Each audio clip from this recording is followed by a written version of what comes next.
Elle s'appelle Locacil. C'est une entreprise de recyclage de déchets installée à Feldkirch, au nord de Mulhouse.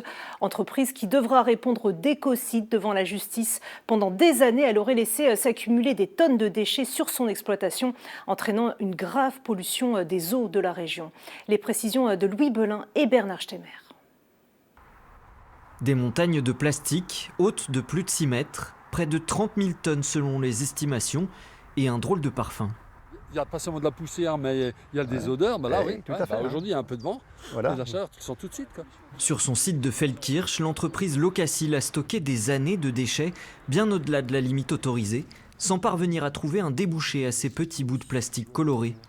L'entreprise liquidée, la lourde tâche du nettoyage pourrait revenir aujourd'hui à la collectivité. Comment recycler tout ça, Voilà. Faut trouver des solutions, quoi. Actuellement, la commune n'a pas l'argent pour, n'a pas les finances pour. Et personne n'en veut parce que c'est du PVC, donc si on veut le brûler, ça dégage du chlore. Personne n'en veut. Du plastique dans l'air et dans les eaux autour de Feldkirch. Sous le site pollué, un ruisseau alimente 2 étangs et finit par se jeter dans la Thur, un affluent du Rhin.